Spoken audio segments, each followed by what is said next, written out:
One of the things too, and I've dealt with this in other projects throughout my lifetime, is not knowing the outcome of projects.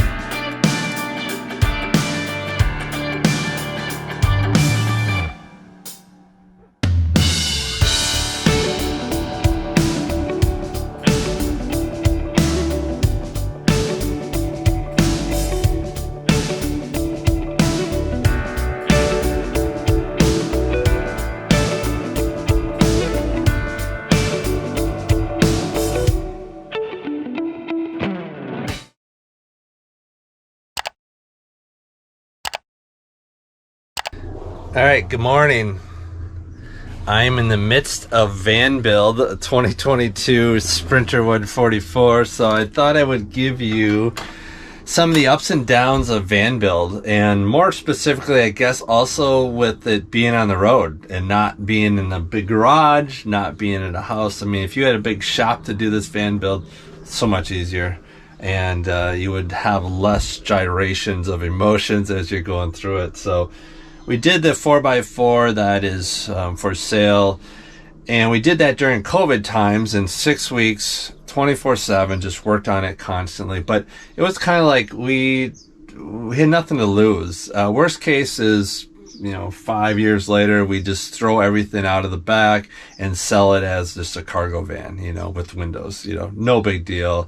We had nothing to lose. This one, of course, we have nothing to lose either. I mean, it's our own. It's just more, we have expectations. That one worked out really well. We kind of want to get the same fit and feel that we had on that one. So it is a little bit more of a, what do I want to say? A little bit more of a risk, or at least our expectations are much higher.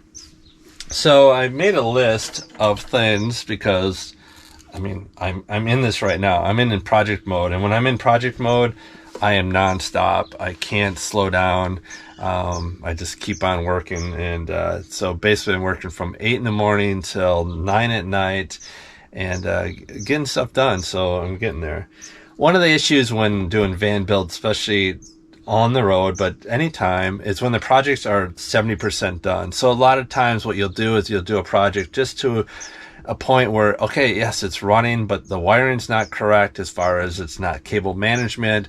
You don't want it running that way. You're going to have to redo that because that works, but it doesn't really look very good, or it's not the right way to do it. So that's a little harder because even though you're going to go back and fix that, it's still something that doesn't feel as good. Another thing with the van build on the road is the cleanliness of the van. And so keeping everything, you have pieces of, supplies, tools, everything has to be out depending on how windy it is. I've been staying at regional campgrounds, so I'm able to put stuff outside, but if it's windy, I was not able to. You just have mess all over, and I got to put the mattresses up because I'm also living on this. Put the mattresses up to get underneath the couch and the bed. So that just makes it a lot more complex as far as how it feels when you're doing it.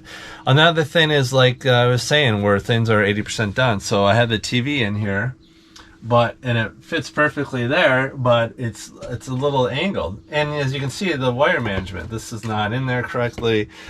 All that stuff's going to be taken care of. I know that, but it just doesn't look good. So it's so nice when you get to that point of where you can adjust those things. One of the things too, and I've dealt with this in other projects throughout my lifetime, is not knowing the outcome of projects. So a lot of things like the Wabasco dual top water heater, that was almost $5,000, and we wanted that for just to try something new, have a water heater and a diesel heater together that obviously works off the diesel of the vehicle, and didn't know for sure if I could figure out a way to get that installed. So that's a little bit more stressful. It's not, of course it's the money, but it's not even the money. It's also, what do you do with this big hunk? And it's not that big. It's, but whatever, this big chunk of metal, if it doesn't work, and where do you go from there? Then do you buy electric water heaters? How does that work? So that is one of the stressors on it, and you don't know until you get really way down the line. Do you have enough power? It's not, their instructions are somewhat show like amp usage and stuff like that, or watt usage, but it's not that apparent, I guess. Not feeling clean, wondering if it's going to turn out like the other one did. This 8020 came from Grainger, and it was all beat up, and meaning this is aluminum, so it was just had nicks and scratches all over it. So when I'm putting it together, I know it cleans up. Like, I cleaned this one up, it looks really good, you can't see anything, it looks perfect, but well, you're putting it together, it just doesn't feel correct, and so that is not enjoyable to have that feeling as you're doing it, because you know that you have to go to another step later to make it feel good. Troubleshooting, again, that's another thing where you have the ups of, yes, I got it installed, but then all of a sudden, yeah, but it's overloading the Delta Pro, and I'm talking about the dual top, overloading the Delta Pro. Why is that? Well, because the fan is on when the Delta Pro fires up, and the Delta Pro when the dual top is up, and the dual top uses like 300 watts quickly, just at start. And so if there's something else on, it overloads the Delta Pro. So a little bit annoying on some of that stuff. Also, you questioning if it's going to turn out like it did, like the last fan, the 4x4. Is it going to be the same? Are we going to have a home feel? Is it going to not feel quite the same? We had different expectations on this build compared to the 4x4. Spending dollars. I mean, it's like there's no use looking to see, should we spend that money? No, you just have to spend it because you're in the middle of a build. You can't just not have a sink or not have, so you have to spend that money. Waiting for Amazon, and it's not Amazon. Amazon's freaking awesome. I ordered probably 90% of everything came from Amazon. And so Amazon is fantastic, but I have to wait 2 days for shipping sometimes. That's one reason I moved into the Phoenix Surprise area, is because then I could get shipping much faster. A lot of times it's next day, almost always. So that's like the downs. So you have emotional ups and downs, and it's more like, oh my God, I have all this time and money in this project. Is it going to feel the same? Is it, because when you're middle of it, it doesn't feel the same, because it's not finished yet. Once you put in your finishing touches, then it'll feel better. And the 4x4 felt the same way. But then the fun part of it is when you start finishing projects. Last night I ran the dual top all night for a diesel heater, and that was a good feeling. It was good. That's pretty much done. I have it all cable managed. I have all the plumbing, everything else in there correctly. Also organizing things. As I was able to get projects done, I was able to throw stuff out. A lot of times packages will come with a lot of extra parts and pieces depending on your install. Well, I didn't need those, so I'm able to get rid of those. Another thing is like the bathroom, the toilet. I've been using the toilet, but the flooring was, kind of messed up, so it's not that comfortable.